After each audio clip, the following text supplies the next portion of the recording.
نحمده ونصلي على رسوله الكريم اما بعد فاعوذ بالله من الشيطان الرجيم بسم الله الرحمن الرحيم رب اشرح لي صدري ويسر لي امري واحلل عقدة من لساني يفقهوا قولي وتركنا بعضهم يومئذ يموج في بعض ونفخ في الصور فجمعناهم جمعا وعرضنا جهنم يومئذ للكافرين عرضا الذين كانت أعينهم في غطاء عن ذكري وكانوا لا يستطيعون سمعا أفحسب الذين كفروا أن يتخذوا عبادي من دوني أولياء إنا أعتدنا جهنم للكافرين نزلا قل هل ننبئكم بالأخسرين أعمالا الذين ضل سعيهم في الحياة الدنيا وهم يحسبون أنهم يحسنون صنعا أولئك الذين كفروا بآيات ربهم ولقائه فحبطت أعمالهم فلا نقيم لهم يوم القيامة وزنا ذلك جزاؤهم جهنم بما كفروا واتخذوا آياتي ورسلي هزوا إن الذين آمنوا وعملوا الصالحات كانت لهم جنات الفردوس نزلا خالدين فيها لا يبغون عنها حولا قل لو كان البحر مدادا لكلمات ربي لنفد البحر قبل أن تنفد كلمات ربي ولو جئنا بمثله مددا قل انما انا بشر مثلكم يوحى الي انما الهكم اله واحد فمن كان يرجو لقاء ربه فليعمل عملا صالحا ولا يشرك بعبادة ربه احدا. معزز خواتین، اس وقت میں نے سورۃ الکہف کی آخری چند آیات آپ کے سامنے پڑھی ہیں. آیات سے آپ خود بھی پہچان گئے ہوں گے. چونکہ آج جمعے کا دن ہے لہذا اسی کی مناسبت سے میں نے سورۃ الکہف کی چند آیات کا انتخاب کیا ہے آج کی اس مجلس میں غور و فکر کے لیے. سورۃ الکہف کے بارے میں حدیث پاک میں آتا ہے کہ جو شخص ہر جمعے کو اس کی تلاوت کرے گا اللہ تعالیٰ اس کے لیے ایک نور پیدا کر دے گا. وہ نور کیسا نور ہے؟ ہم سب جانتے ہیں کہ اس دنیا میں انسان جتنا بھی علم رکھتا ہے، جتنی بھی سمجھ رکھتا ہے، خواہ وہ دنیا کے علوم کے بارے میں ہو یا دین کے علوم کے بارے میں ہو، بہرحال اس کا علم محدود ہے. قرآن پاک میں اللہ تعالیٰ سورۃ البقرہ میں جو آیت الکرسی ہے اس میں فرماتے ہیں وَلَا يُحِيطُونَ بِشَيْءٍ مِّنْ عِلْمِهِ إِلَّا بِمَا شَاءَ کہ لوگ اللہ کے علم کا احاطہ نہیں کر سکتے، یعنی جو کچھ کائنات میں ہے اور جو کچھ اللہ تعالیٰ جانتے ہیں اس علم میں سے لوگوں کے پاس کچھ نہیں مگر یہ کہ جتنا وہ خود دینا چاہے. اور اس کی حقیقت کیا ہے؟ موسیٰ علیہ السلام کو جب اللہ تعالیٰ نے حضرت خضر سے ملاقات کے لیے بھیجا تو حضرت خضر نے ان کو علم سکھانے کے لیے اور کچھ حقائق سے آگاہ کرنے کے لیے اپنے ساتھ کشتی میں سوار کیا اور کسی دوسری طرف جانے لگے. جب وہ کشتی پہ بیٹھے ہی تھے تو ایک چڑیا آ کر بیٹھی تختے پر، ایک پرندہ، اور اس نے پانی کا اپنے چونچ میں قطرہ لیا. تو انہوں نے پہلی بات تو یہ سمجھائی کہ اللہ تعالیٰ کے علم کے مقابلے میں پوری انسانیت کا علم اس قطرے کے برابر بھی نہیں اس سمندر کے مقابلے میں. تو بات یہ ہے کہ ہم جتنا علم کے میدان میں آگے بڑھتے چلے جاتے ہیں ہماری جہالت میں اتنا زیادہ اضافہ ہوتا چلا جاتا ہے اور اتنا زیادہ ہمیں اس بات کا احساس ہوتا ہے کہ واقعی ہم کچھ نہیں جانتے. جو نہیں جانتے وہ سمجھتے ہم سب کچھ جانتے ہیں، لیکن جو جانتا ہے اسی کو یہ احساس ہوتا ہے کہ وہ نہیں سب جانتا. اب یہ ہے کہ اتنے محدود علم کے بارے میں، اور وہ بھی ہماری نظر صرف یک رخی ہوتی ہے. ہماری کمزوری یہ ہے کہ ہم ایک وقت میں صرف ایک طرف دیکھ سکتے ہیں، دوسری طرف نہیں دیکھ سکتے. مثلا میں صرف آپ کو دیکھ سکتی ہوں، آپ میرے سامنے دیکھ سکتے ہیں. میں اس وقت بالکل اپنے پیچھے نہیں دیکھ سکتی، آپ اپنے پیچھے نہیں دیکھ سکتے. اسی طرح کوئی بھی معاملہ ہمارے سامنے ہوتا ہے تو جس طرح کوائن کے دو رخ ہوتے ہیں اور ہمارے سامنے کوائن کا صرف ایک رخ ہوتا ہے، اگر ہم دوسرا دیکھنا چاہیں گے تو دوسرا اوجھل ہو جائے گا. تو اپنے وسیع ترین علم اور تجربے اور سب کچھ کے باوجود ہمارا علم جو ہے وہ بہرحال بہت ہی محدود ہے. اور اس کے ساتھ یہ کہ زندگی میں ہمارے سامنے ایک بہت بڑا امتحان ہے. اللہ تعالیٰ نے ہمیں پیدا کیا، عقل اور شعور بخشا، اور اس کے ساتھ ہمیں اس دنیا میں بھیج کر یہ دیکھا جا رہا ہے کہ ہم میں سے اچھے کام کون کرتا ہے. لِيَبْلُوَكُمْ أَيُّكُمْ أَحْسَنُ عَمَلًا، احسن عمل کس کا ہے، سب سے اچھے کام کس کے ہیں. اب اس کا فیصلہ کرنا کہ سب سے اچھے کام کس کے ہیں اور کیا واقعی جو کچھ میں کر رہی ہوں وہ اچھا ہے بھی یا نہیں، اور اس اچھے کا پھر معیار کیا ہے، کیا میری نظر میں جو اچھا ہے وہ اچھا ہے یا جو اللہ تعالیٰ کی نظر میں اچھا ہے وہ اچھا ہے، اور اللہ تعالیٰ کی نظر میں بھی کیا اچھا ہے. بہت سی چیزوں کے بارے میں قرآن و سنت میں ہم بعض اوقات ڈوز اینڈ ڈونٹس کا علم حاصل کر لیتے ہیں. یہ جائز ہے، یہ ناجائز ہے، یہ حلال ہے، یہ حرام ہے، یہ اچھا ہے، یہ برا ہے. کچھ ہم اپنے کلچر سے، کچھ سوسائٹی سے، کچھ لوگوں سے، مختلف ذرائع سے ہم مختلف سورسز سے علم حاصل کرتے رہتے ہیں، اور اس کی بیس پر ہم کچھ اپنے ذہن میں ایک خیال رکھتے ہیں اچھائی اور برائی کا، اور اس میں سے بھی بعض اوقات جس چیز کو ہم اچھا سمجھتے ہیں اس کو کرتے نہیں ہیں، اور جس چیز کو ہم برا سمجھتے ہیں اور جس کو غلط سمجھتے ہیں اس کے باوجود اس کو کرتے ہیں. تو ہماری بہت سی لمیٹیشنز ہیں. تو بات یہ ہے کہ ہم بہرحال ایک امتحان میں ہیں، اور ہم سے اسی بات کی پوچھ ہوگی کہ ہم جو کچھ کر رہے ہیں وہ صحیح ہے بھی یا نہیں. تو علم کے ساتھ ساتھ انسان کو ایک خاص بصیرت کی ضرورت رہتی ہے. محض کسی بھی چیز کا ایک علم کافی نہیں ہوتا. مثلا اگر آپ کسی بھی خاص فیلڈ میں ہیں، کوئی بھی آپ کا فیلڈ ہے، اس میں آپ نے دیکھا ہوگا ایک کلاس میں پڑھنے والے 3-4 سال اکٹھے رہنے والے اکٹھے گریجویٹ کرتے ہیں، لیکن جب وہ پریکٹیکل لائف میں جاتے ہیں تو ہر ایک کا ایٹیٹیوڈ مختلف ہوتا ہے.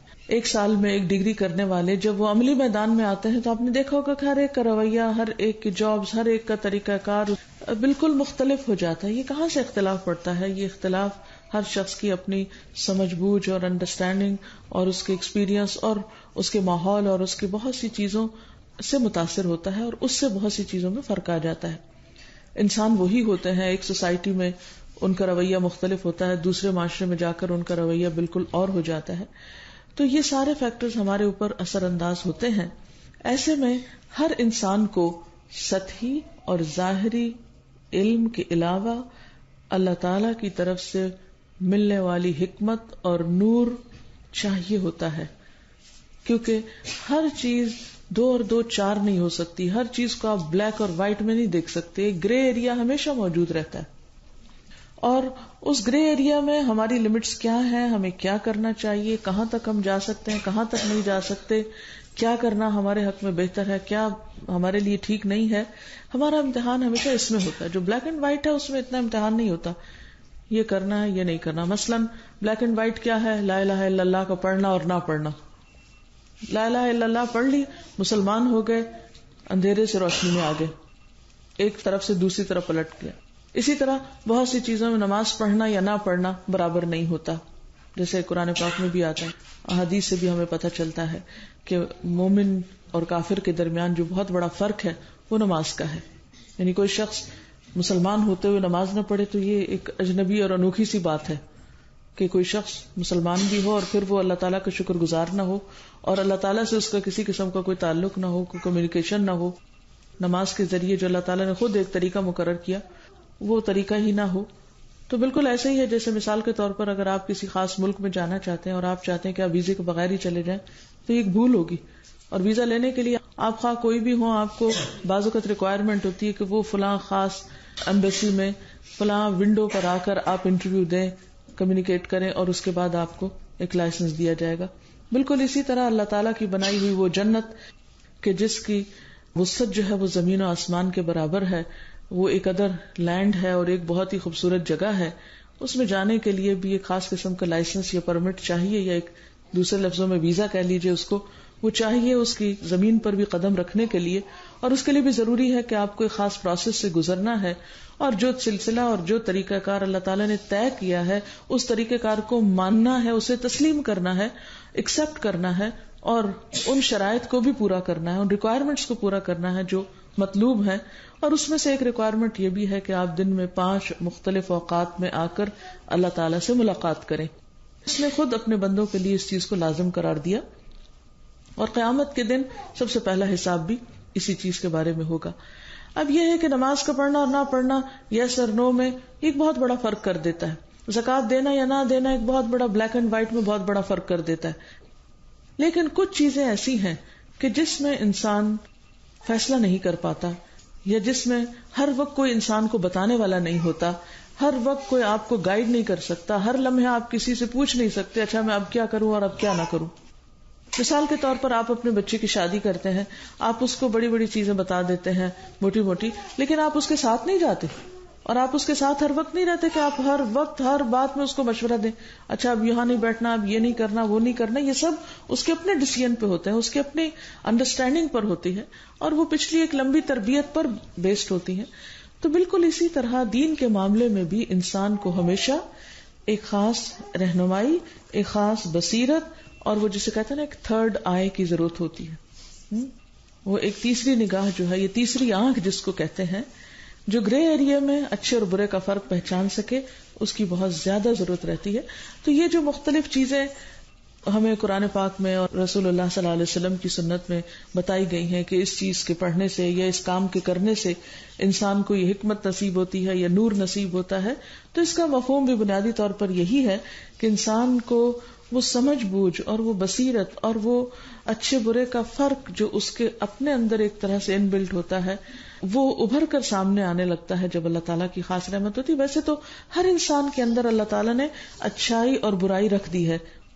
قرآن پاک میں آتا ہے فَأَلْهَمَهَا فُجُورَهَا وَتَقْوَاهَا. جیسے ہماری آنکھ اندھیرے اور روشنی کا فرق پہچانتی، اسی طرح ہمارا ضمیر اور ہمارے اندر کا جو شعور ہے وہ بھی اچھے اور برے کا فرق کر سکتا ہے. اسی وجہ سے ہم دیکھتے ہیں کہ دنیا میں وہ لوگ جو کسی ریلیجن کو فالو کرتے ہیں یا وہ لوگ جو کسی بھی ریلیجن کو فالو نہیں کرتے، ان کے ہاں بھی کچھ بیسک ہیومن ایتھکس ضرور موجود ہیں.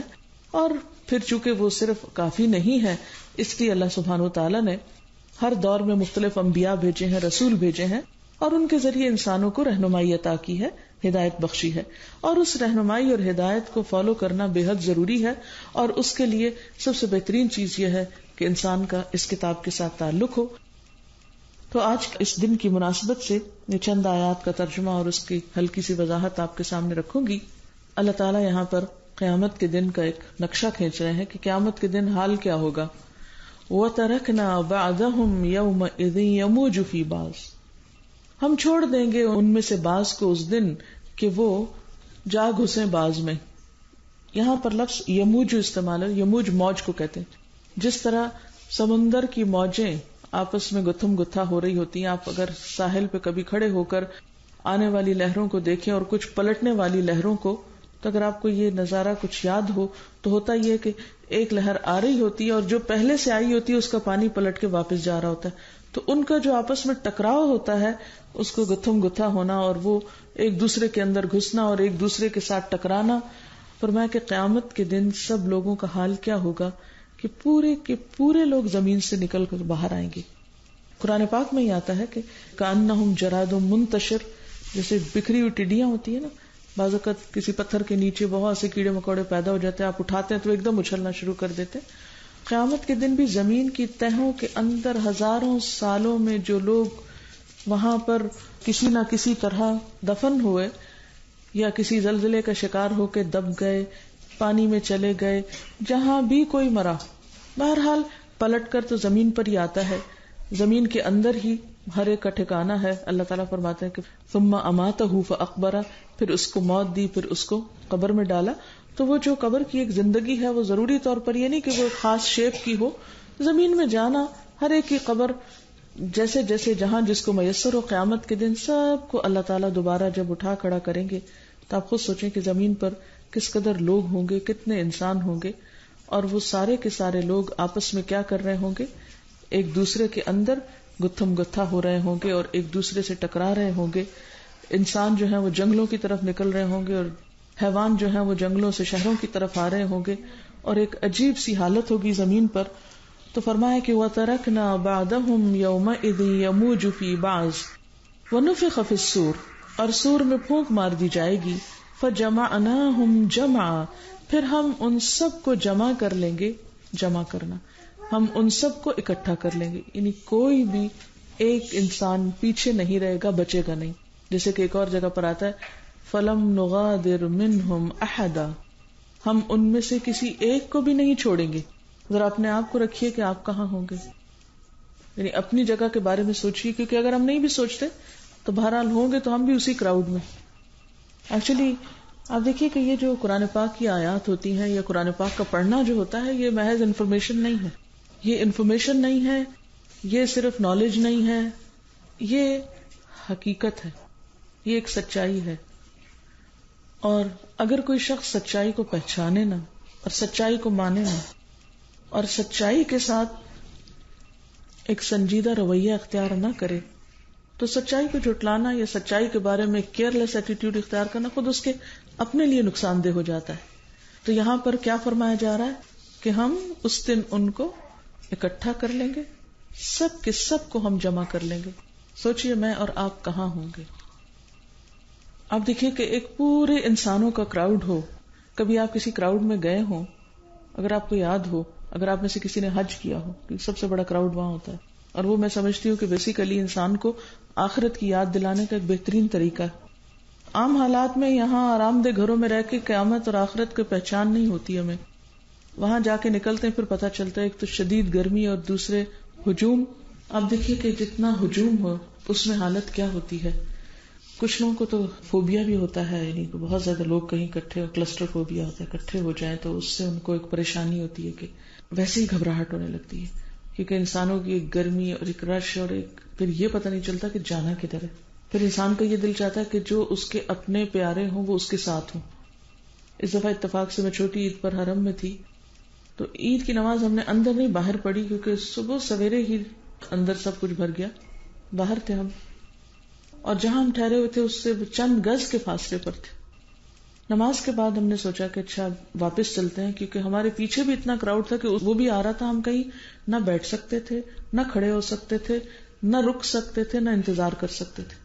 ہمیں لا محالہ جدھر سب لوگ جا رہے تھے اسی طرف کو جانا تھا. یہ وہ راستہ تھا جس میں ہم پورا مہینہ آتے جاتے رہے، لیکن لوگوں کے کراؤڈ میں میں نے اپنی بیٹی کا ہاتھ پکڑا ہوا تھا اور ہمیں یہ نہیں سمجھ آ رہی تھی کہ ہم کدھر جا رہے ہیں، کوئی پتہ نہیں چل رہا تھا. اور جب کچھ کراؤڈ چھٹا تو ہم وہ اپنی ڈائریکشن سے کافی زیادہ دوسری طرف جا چکے تھے. پھر وہاں سے پلٹ کر دوبارہ جس سیٹ میں جانا تھا اس طرف کو گئے. اس وقت مجھے قیامت یاد آ رہی تھی کہ قیامت کے دن کیا ہوگا. اور جب میں یہ آیت پڑھتی ہوں یوم اذ یموج فی بعض، کہ سب ایک دوسرے میں گتھم گتھا ہو رہیں گے، اور وہ گتھم گتھا میں اتنی حبس اور اتنا پسینہ اور بالکل جیسے سانس نہیں آ رہا، کوئی بے ہوش ہو رہا ہے، کوئی کسی سے ٹکرا رہا ہے، کوئی کہیں پھنس کے اس کا دم گھٹ رہا ہے، پسلیاں کسی کی وہ آپس میں ٹکرا رہی ہیں. اور پھر اس وقت پھر بھی اطمینان تھا کہ ہم دو ہیں، اگر ایک کو کچھ ہو گیا خدا نخواستہ تو دوسرا تو ہے. لیکن وہاں تو اپنے کہاں ہوں گے. قرآن پاک میں اللہ تعالیٰ فرماتے ہیں کہ اس دن یوم یفر المرء من اخیہ وامہ وابیہ وصاحبتہ وبنیہ لکل امرئ منہم یومئذ شأن یغنیہ، کہ اس دن ہر انسان کیا کرے گا؟ فرار حاصل کرے گا، بھاگ نکلے گا، چھوڑ جائے گا، بے وفائی کرے گا. یفر المرء من اخیہ، اپنے بھائی سے، وامہ، اپنی ماں سے، وابیہ، اپنے ہی باپ سے، وصاحبتہ، اپنی بیوی سے، وبنیہ، اپنے بیٹے سے. ایک ایک رشتہ گن کے بتایا اللہ تعالیٰ نے کہ کوئی بھی رشتہ ایسا نہیں ہوگا کہ جو انسان کو سہارا دے. ایک دفعہ رسول اللہ صلی اللہ علیہ وسلم اور حضرت عائشہ بیٹھے ہوئے تھے تو حضرت عائشہ رونے لگی. تو آپ صلی اللہ علیہ وسلم نے پوچھا کہ عائشہ کیوں روتی ہوں؟ کہنے لگی کہ جہنم کی یاد سے رو رہی ہوں، مجھے آخرت کا دن یاد آ رہا ہے تو میں رو رہی ہوں. آپ دیکھیے کہ ہم میاں بیوی میں کبھی ایسی کوئی بات ہوئی ہے کہ ہم ایک دوسرے کے سامنے بیٹھ کے آخرت کو سوچ کے رو رہے ہیں؟ عورتیں بہت روتی ہیں، بہت سی باتوں پہ شوہر کے سامنے بیٹھ کے روتی ہیں، لیکن میرا نہیں خیال کہ ہماری ساری زندگی میں کوئی ایک دن ہم شوہر کے سامنے بیٹھ کے یا گھر میں اکیلے بیٹھ کے آخرت کو یاد کر کے رو رہے ہیں. ہم دنیا کے چھوٹے چھوٹے مسئلوں میں ضرور روتے ہیں، چھوٹی چھوٹی چیزوں پہ ضرور شکایت کرتے ہیں. آخرت چونکہ مسئلہ ہی نہیں ہے اس لیے اس کا غم ہی نہیں، اس کی فکر ہی نہیں. فکریں ہمیں چھوٹی چھوٹی ایسی حقیر چیزوں کی فکریں ہیں کہ جو فکریں ہونی نہیں چاہیے، کیونکہ یہ دل دنیا کی حقیر چیزوں کی فکر کے لیے نہیں ہے، اس بڑے دن کے لیے. بہرحال اب حضرت عائشہ نے کہا کہ اللہ کے رسول صلی اللہ علیہ وسلم میں آخرت کو یاد کر کے رو رہی ہوں. اور پھر بہت لاڈ سے پوچھا کہ کیا آپ اس دن مجھے یاد رکھیں گے؟ جیسے ہر ایک شوہر بیوی کے درمیان محبت اور عہد اور وفا کی باتیں ہوتی ہیں کہ اچھا فلاں موقع پہ یاد رکھیں گے، بڑھاپے میں یاد رکھیں گے، فلاں فلاں وغیرہ وغیرہ. ہم زیادہ سے زیادہ سوچتے ہیں تو دنیا کی چند سچویشن یاد کر کے ایک دوسرے کو وفاداریوں کے عہد تازہ کرتے رہتے ہیں، لیکن آخرت نہیں. تو کہنے لگے کہ اے عائشہ 3 مقامات ایسے ہیں جس میں کوئی کسی کو یاد نہیں رکھے گا اور میں بھی تمہیں یاد نہیں رکھوں گا. صاف بتا دی کہ میں تمہیں یاد نہیں رکھوں گا. اور وہ 3 جگہ کون سی ہیں؟ نمبر 1، جب اعمال نامے تولے جا رہے ہوں گے، جب وزن ہو رہا ہوگا، کیونکہ وزن ہونے کے بعد لوگوں کو تقسیم ہوگی نا کہ کس ہاتھ میں کس کو دیا جانا چاہیے. اور دوسرا وہ وقت جب ہاتھوں میں پکڑائے جا رہے ہوں گے، یعنی تقسیم ہو رہے ہوں گے نامہ اعمال، اس وقت ہر ایک کی حالت بری ہوگی. کبھی آپ یاد کریں آپ نے کوئی ایگزام دیا ہو اور اسکول میں ٹیچر نے آپ کا رزلٹ واپس کرنا اور سب کو پیپرز واپس مل رہے ہوں، تو اس وقت چاہے کتنا بھی پڑھا ہو، یہ رزلٹ سننے کے قریب دل کی کیا حالت ہوتی. چاہے آپ نے پوری کی پوری محنت کی ہو، 100% آپ نے آنسر صحیح لکھے ہو، لیکن وہ ایک گھبراہٹ جو ہوتی ہے یا ایک خوف جو ہوتا ہے کہ پتہ نہیں اب ہمارے سامنے کیا آتا ہے، ابھی ہمیں کیا ملے گا. تو بہرحال، اور تیسرا وہ کہ جب لوگ پل صراط پار کر رہے ہوں گے، اس وقت کوئی کسی کو نہیں پوچھے گا، ہر شخص اپنا رستہ دیکھ رہا ہوگا، ہر ایک کو اپنی فکر ہوگی. تو یہ دن ہم سب کے سامنے آنے والا ہے اور اس دن کی فکر ہمیں یہاں کرنی ہے. کیوں آپ صلی اللہ علیہ وسلم آخرت کی فکر میں روتے تھے؟ کیوں صحابہ کرام آخرت کی فکر کر کے بعض اوقات دھاڑے مار کے روتے تھے، بچوں کی طرح بلک کے روتے تھے؟ اتنے بہادر انسان. کیوں حضرت عمر کہتے تھے کہ اگر ساری دنیا کے انسان جنت میں چلے جائیں اور کہا جائے ایک نہیں جا سکتا، بس سب جائیں گے، ایک نہیں جا سکتا، تو میں سوچوں گا وہ میں ہوں. شاید میرے بارے میں یہ کہا جا رہا ہے کہ یہ ایک نہیں جا سکتا. اور ہم کیا سمجھتے ہیں کہ اگر یہ کہا جائے کہ صرف ایک شخص جنت میں جائے گا تو ہم سمجھیں گے وہ ہم ہیں، اور تو کوئی جائے گا یہ جائے گا، ہم تو جائیں گے، کیونکہ ہم ڈیزرو کرتے ہیں کچھ بھی نہ کر کے، کوئی فکر نہ کر کے. یعنی ہم اتنے بے فکر ہیں، دنیا میں اتنے مگن ہیں اور آخرت کے بارے میں اتنے بے فکر ہیں کہ جیسے کوئی پوچھ ہی نہ ہو، شاید کوئی حساب ہی نہ ہو. تو بہرحال فرمایا وَتَرَكْنَا بَعْدَهُمْ يَوْمَئِذٍ يَمُوجُ فِي بَعْضٍ وَنُفِخَ فِي الصُّورِ، اور سور میں پھونک مار دی جائے گی. فَجَمَعْنَاهُمْ جَمْعًا، ہم ان سب کو اکٹھا کر لیں گے. وَأَرَدْنَا جَهَنَّمَ يَوْمَئِذٍ لِلْكَافِرِينَ عَرْضًا، اور انکار کرنے والوں کے لیے، کفر کرنے والوں کے لیے، جس کے سامنے حق پہنچ گیا اور پھر اس نے تکبر سے مانا نہیں، ان کے سامنے ہم جہنم لے آئیں گے، سامنے کھول کے رکھ دی جائے گی. اور یہاں پر آپ دیکھیے کہ کس کو انکار کرنے والا کہا؟ الذین کانت اعینہم فی غطاء عن ذکری، وہ لوگ کہ جن کی نگاہیں میرے ذکر سے پردے میں تھی. یعنی اللہ کا ذکر کیا ہے؟ یہ کتاب، کیونکہ قرآن پاک کو ذکر کہا گیا ہے. سورۃ النحل میں آتا ہے انا نحن نزلنا الذکر وانا لہ لحافظون، کہ اس ذکر کے نازل کرنے والے ہم ہیں اور ہم ہی اس کی حفاظت کریں گے. تو یہ ذکر جو ہے اس سے ان کی آنکھوں پہ پردہ پڑا ہوا تھا، یعنی کبھی اس کتاب کو کھول کے بھی نہ دیکھا تھا. یا پچھلی امتوں کے لیے جو کتابیں آئیں یا جس کے لیے بھی جو ہدایت کا سامان آیا، انہوں نے اس کے بارے میں انتہائی غفلت برتی. اور حد تو یہ کہ وَكَانُوا لَا يَسْتَطِيعُونَ السَّمْعَ، سننے کی بھی استطاعت نہیں رکھتے تھے، سنتے بھی نہیں تھے. علم حاصل کرنے کے 2 ذرائع ہوتے ہیں. یعنی آپ دیکھیے کہ جہاں تک سیکھنے سکھانے کا تعلق ہے نا، تو ایک ہوتا ہے کہ انسان نالج لے کہاں سے رہا ہے، سورسز آف نالج، اور ایک ہے میتھڈز کہ طریقہ کیا ہے، اور ایک ہے کیپیسٹی کہ انسان کے پاس کیا کیپیسٹی ہے، اس کی صلاحیتیں کیا ہے، کیا وہ دیکھ سکتا ہے، کیا وہ سن سکتا ہے، اور اس کی جو مینٹل کیپیسٹی ہے وہ کتنی ہے. ہر انسان کا حساب اس کی کیپیسٹی کے مطابق ہوگا. یہ جو لفظ یہاں پر آیا نا یستطیعون، یستطیعون کا لفظ اردو میں استطاعت کے معنوں میں ہوتا ہے. اور استطاعت کس کو کہتے ہیں؟ ابیلٹی یا کیپیسٹی، کہ ان کی کیپیسٹی تھی. ایسا نہیں تھا کہ یہ مینٹلی کچھ ہینڈی کیپ تھے. یہ سمجھ سکتے تھے، ان کی عقل بہت کام کرتی تھی، یہ دیکھتے بھی تھے، یہ سنتے بھی تھے، لیکن اور چیزیں، اور بہت کچھ پڑھا اور بہت کچھ سنا.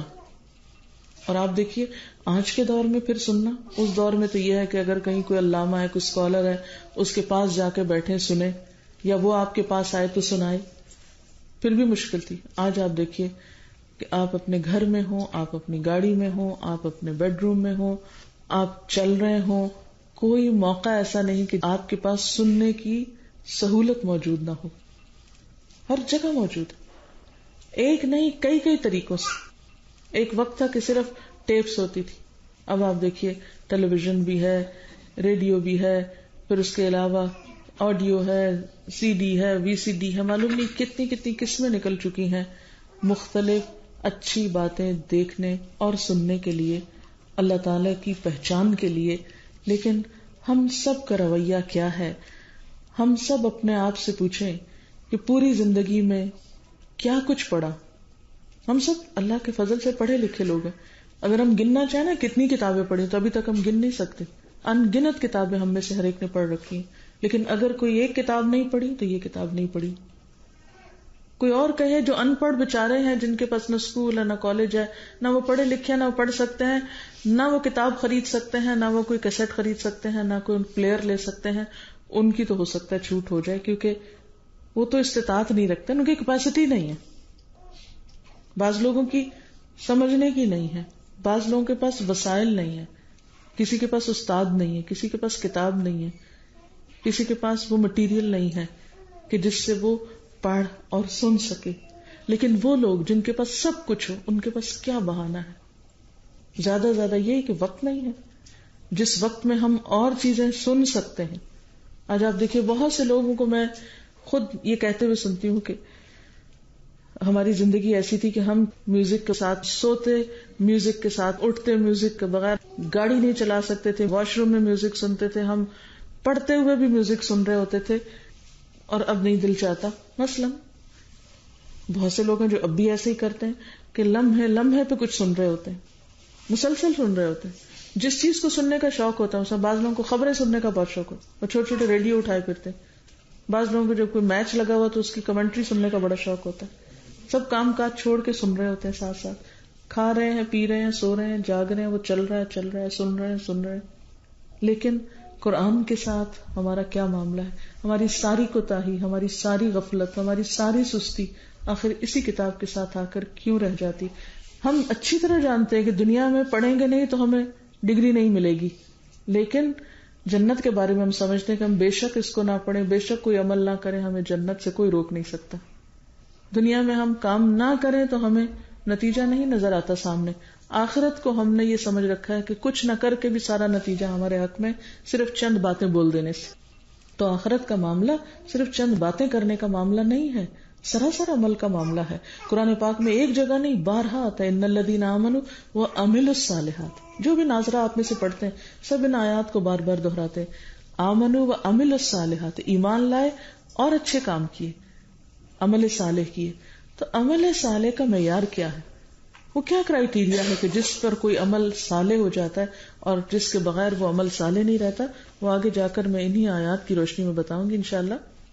تو یہاں پر قیامت کے دن وہ لوگ سخت پچھتائیں گے اور پریشان ہوں گے کہ اللہ نے جو ہمیں صلاحیت دی تھی حق کو سننے کی، سمجھنے کی، پہچاننے کی، اس کو ہم نے استعمال نہیں کیا. کیوں نہیں؟ اس لیے کہ عام طور پر لوگ سمجھتے ہیں کہ ہمیں فلاں چھڑائے گا، فلاں بچائے گا، فلاں کام آ جائے گا، پتہ نہیں کون سی بات اللہ تعالیٰ کو پسند آ جائے. اب آپ دیکھیے اللہ تعالیٰ خود ہی واضح کر رہے ہیں اس حقیقت کو. افحسب الذین کفروا، کیا پھر وہ لوگ جنہوں نے کفر کیا، انکار کیا، وہ یہ سمجھتے ہیں ان یتخذوا عبادی من دونی اولیاء، کہ وہ مجھے چھوڑ کر میرے بندوں کو مددگار بنا لیں گے. یعنی میرے سے تو کوئی تعلق رکھتے نہیں لیکن بندوں میں خوب اٹکے ہوئے ہیں. وہ سمجھتے ہیں کہ یہ بندے ان کے کام آئیں گے، بندے ان کو اللہ سے بچائیں گے، ان کے حساب کے وقت وہ سامنے پیش ہو جائیں گے، ان کی نیکیاں ان کے کام آ جائیں گی. عام طور پر ہمارے معاشرے میں کانسیپٹ بہت ہے، فلاں کا پلو پکڑ لیں گے، فلاں کا دامن تھام لیں گے، فلاں کے سہارے پر ہم بھی پار ہو جائیں گے. وہ دنیا میں کیوں نہیں پار ہو جاتے کسی کے سہارے پر؟ دنیا میں کیوں نہیں آپ کسی بھی اسکول کالج میں داخلہ لے لیں اور کچھ پڑھے لکھے نہیں، کچھ توجہ نہیں کریں، اور پھر جب امتحان کا وقت آئے تو اپنی دوست سے کہیں کہ میرا بھی پرچہ لکھ دو، تم بہت لائق اور تم نے بہت پڑھا ہے. کیسی دوستی ہے اگر تم مجھے اپنے نمبروں میں شریک نہ کرو؟ دنیا میں تو ایسی کوئی مذاق نہیں ہوتا. دنیا میں تو ہر شخص اپنا پڑھتا ہے، اپنا کام کرتا ہے. لیکن آخرت کے بارے میں کس نے ہمارے ذہنوں میں خلل ڈال دیا کہ ہم کچھ نہ کریں تو کسی اور کا کیا ہمارے کام آئے گا؟ ہرگز بھی نہیں، کسی کا کیا ہمارے کام نہیں آئے گا. ہر ایک کے لیے اپنا کچھ کرنا ہے. لیس للانسان الا ما سعى. ہر انسان کے لیے وہی کچھ ہے جس کی وہ خود کوشش کرے گا. لہذا یہاں پر فرمایا کہ انا اعتدنا جہنم للکافرین نزلا، ایسے انکار کرنے والوں کے لیے تو پھر ہم نے جہنم کی سزا بطور مہمانی کے تیار کر رکھی ہے. قل هل ننبئکم بالاخسرین اعمالا، کہیے کیا ہم بتائیں تم کو کہ اعمال کے اعتبار سے سب سے زیادہ خسارے میں کون لوگ ہیں؟ یعنی کام بھی کرتے ہیں اور نقصان بھی اٹھائیں گے، کام کرنے کے بعد بھی ناکام ہوں گے.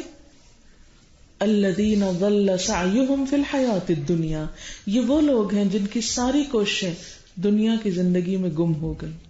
ان کی ساری کوششیں صرف دنیا کے لیے تھیں. وہم یحسبون، اور اس کے ساتھ وہ یہ سمجھتے تھے، یہ خیال کرتے تھے، انہم یحسنون صنعا، کہ وہ بہت اچھے کام کر رہے ہیں. یعنی آخرت سے غافل ہو کے، آخرت کو بھلا کر ساری محنت، مال، دولت، وقت، انرجی، ٹیلنٹ، ہر چیز انہوں نے صرف دنیا کے لیے لگایا، اور پھر آخرت کے بارے میں محض توقعات کر کے یہ کہا کہ ہم جو کر رہے ہیں سب ٹھیک کر رہے ہیں، ہمیں کچھ بتانے کی ضرورت نہیں، جاؤ اپنی راہ لو. مولویوں کا تو کام ہی یہی کہ لوگوں کو جہنم سے ڈراتے رہتے ہیں. یہ کہہ کے حقیقت سے آنکھیں بند کر کے رکھتے ہیں. آخر حضرت ابو بکر رضی اللہ تعالیٰ عنہ کو، حضرت عمر رضی اللہ تعالیٰ عنہ اور بے شمار دیگر صحابہ کرام کو ہمارے والا دین سمجھ کیوں نہیں آیا تھا؟ وہ تو حضور کے ساتھ تھے، وہ تو آپ کے دوست تھے. جب حضرت ابو بکر غار میں آپ کے ساتھ تھے تو پھر وہ چھوڑ دیتے سب کچھ کہ میں اتنے بڑے انسان کا دوست ہوں، غار میں آپ کے ساتھ ہوں، جنت میں بھی خود ہی چلا جاؤں گا. وہ کیوں ہر جمعے کو غلام آزاد کرتے تھے؟ وہ کیوں ہر وقت صدقہ خیرات کرتے؟ وہ کیوں ہر وقت اللہ سے ڈرتے تھے؟ انہوں نے اپنا آپ بھلا کر، جب وہ خلیفہ بنے تو آپ کو معلوم ہے اپنا کام بھی ان سے نہیں ہوتا تھا، کیونکہ اب خلافت کا بوجھ تھا ان پر، اور بیت المال سے بھی صرف اتنا لیتے تھے کہ جس سے ان کا ایک وقت کا کھانا بن جائے. ایک مرتبہ ان کی بیوی نے کچھ پیسے بچا کر اس سے میٹھا بنا لیا، تو آپ نے اتنی قیمت بیت المال میں واپس ڈالی کہ میں نے یہ میٹھا کھانے کے لیے پیسے نہیں لیے تھے. اس کا مطلب ہے کہ ہمارا گزارا اس سے کم میں بھی ہو سکتا ہے، اور آئندہ سے اتنا جو وظیفہ تھا اور کم کر دیا. کیا انہیں نہیں پتا تھا کہ یہ سب کچھ ہمارے لیے اور جنت بھی ہمارے لیے، ہمیں اتنی قربانیاں کرنے کی اور اتنی مشقتیں اٹھانے کی کیا ضرورت ہے؟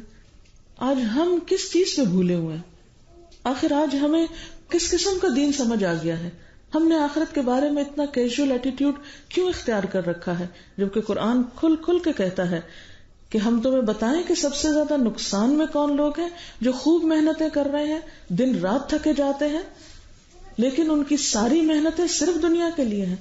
آخرت کے لیے کوئی وقت نہیں ہے ان کے پاس، نہ قرآن پڑھنے کا، نہ سننے کا، نہ سیکھنے کا، نہ عمل کرنے کا. وہ دنیا میں صرف اپنی مرضی سے جینا چاہتے ہیں، اور آخرت کو بھی اپنی مرضی کے مطابق تصور میں رکھا ہوا ہے. اولئک الذین کفروا بآیات ربہم، یہ وہ لوگ ہیں جنہوں نے اپنے رب کی آیات کا، احکامات کا انکار کیا، ولقائہ، اور اس کی ملاقات کا. وہ بھولے ہوئے ہیں کہ ایک دن انہیں اپنے رب کے سامنے جا کر کھڑے ہونا ہے، اپنے رب سے ملاقات کرنی ہے. فحبطت اعمالہم، تو ان کے اعمال ضائع ہو گئے. دنیا میں انہوں نے جو کوششیں کی تھی وہ سب کی سب ختم ہو گئی. فلا نقیم لہم یوم القیامۃ وزنا، تو ہم قیامت کے دن ان کے اعمال کو کوئی وزن نہیں دیں گے. دنیا میں خواہ وہ نوبل پرائز ہی کیوں نہ لے کے بیٹھے ہوں، اگر ان کے سامنے خدا کا خوف نہیں تھا، آخرت کی یاد نہیں تھی، اور حقائق کو انہوں نے جھٹلا دیا، تو ہم ان کے اعمال کو کچھ بھی قدر و قیمت نہ دیں گے. یعنی ایک شخص اگر دنیا کے لیے صرف کوشش کرتا ہے تو ہو سکتا ہے دنیا میں اس کو بہت اپریسیشن ملے، دنیا میں اس کو اس کا بہت صلہ مل جائے، لیکن اگر اس کے دل میں خدا کی یاد نہیں اور وہ آخرت کی قیمت پہ یہ سب کچھ کر رہا ہے. اچھا آخرت کی قیمت پہ کرنا کیا ہوتا ہے؟ مثلاً یہ بھول جانا کہ نماز کا وقت کون سا ہے، یہ بھول جانا کہ میری زکوٰۃ کب ڈیو ہے، یہ بھول جانا کہ میرے والدین کے حقوق کیا ہے، یہ بھول جانا کہ میرے رشتہ داروں کے حقوق کیا ہے، یہ بھول جانا کہ امت مسلمہ کی ذمہ داری کیا ہے. ان سب چیزوں کو بھلا کر اگر کوئی شخص صرف دنیا بنانے میں لگا ہوا ہے اور آخرت کو فراموش کیے ہوئے ہے، تو پھر قیامت کے دن دنیا کی جتنی بھی ترقی اور کامیابی ہے، اعلیٰ ترین منزلوں پہ بھی جا پہنچے، اس کا کوئی بھی وزن نامہ اعمال میں اس کو نہیں ملے گا، کوئی کریڈٹ اس کو وہاں جا کر نہیں ملے گا ان کوششوں کا. ہاں وہ شخص جو دنیا میں بھی محنت کرتا ہے لیکن اپنے سارے فرائض اللہ کے حقوق بھی ادا کرتا ہے اور بندوں کے حقوق بھی، کیونکہ دونوں ضروری ہیں. یہ ہمیں کوئی حق نہیں کہ ہم کہیں کہ اللہ کا حق ضروری نہیں اور بندوں کا زیادہ ضروری ہے، یا ہم کہیں کہ نہیں بندوں کا ضروری نہیں صرف اللہ ہی کو خوش کرنا کافی ہے. نہیں، دونوں ہی ضروری ہیں. ایک طرف جس نے ہمیں پیدا کیا اور دوسری طرف ہمارے ساتھ کے لوگ جو بھی ہیں، خواہ مسلمان ہیں نان مسلمز ہیں، سب کے ہم پر حقوق ہیں. ہم کس قدر خود غرض ہیں کہ صرف اپنی جنت کی فکر کرتے ہیں اور اپنے آس پاس کے نان مسلمز کے بارے میں سوچتے بھی نہیں کہ ان کو اسلام کا پیغام پہنچائیں اور ان کے لیے حق اور ہدایت کا راستہ واضح کریں، اس کے لیے کچھ اپنا وقت اور مال اور جان لگائیں. ہم ان چیزوں کو اپنی ذمہ داری نہیں سمجھتے، حالانکہ اللہ تعالیٰ نے اگر ہمیں بائی برتھ مسلمان پیدا کیا تو ہم پر بہت بڑا احسان کیا. ہمیں وہ کسی اور کے گھر میں پیدا کر دیتا تو ہم آج کہاں کھڑے ہوتے. تو آج ہم پر جو یہ احسان کیا تو ہم پر ذمہ داری ڈالی کہ ہم اس خیر اور بھلائی کے کام کو آگے تک لے جائیں. کنتم خیر امۃ اخرجت للناس تأمرون بالمعروف وتنہون عن المنکر. تم بہترین امت ہو، تمہیں لوگوں کے لیے پیدا کیا گیا ہے، تم نیکیوں کا حکم دو گے اور تم برائیوں سے روکو گے. لیکن آج ہم میں سے کتنے لوگ ہیں جو اس چیز کو اپنی ذمہ داری سمجھتے ہوں. ہم تو اپنی ذات کی ذمہ داری لینے کو تیار نہیں، کسی اور کی لینے کو کہاں تیار ہوں. اللہ تعالیٰ کھلے الفاظ میں فرماتے ہیں قوا انفسکم واہلیکم نارا، اے ایمان والو اپنے آپ کو اور اپنے گھر والوں کو آگ سے بچاؤ. ہمیں تو اپنی اور بچوں کی فکر نہیں، ہم دوسروں کی فکر کہاں سے کریں گے. ہم نے تو جو کچھ سمجھا اس دنیا کو سمجھا، حالانکہ ہم اپنی آنکھوں کے سامنے بہت سے لوگوں کو بڑی بڑی جاگیریں چھوڑ کر جاتے ہوئے دیکھتے ہیں مگر عبرت نہیں پکڑتے. ہم سے پہلے کتنے ہی لوگ یہ سب کچھ چھوڑ کر چلے گئے اور اپنے ساتھ کچھ بھی نہ لے جا سکے. ہم بھی اسی راستے کے مسافر ہیں. ایک دن ہمارا بھی وہیں جا کے اینڈ ہونے والا ہے. دنیا میں جو کچھ بھی ہمارے پاس ہوگا یہی رہ جائے گا، وہ دوسروں کا ہو جائے گا، دوسروں کے نام لگ جائے گا. اور اس کے بعد وہاں جا کر تو وہ کام آئے گا عمل جو واقعی اللہ کے حکم کے مطابق ہو اور خیر خواہی اور خلوص نیت سے کیا گیا ہو.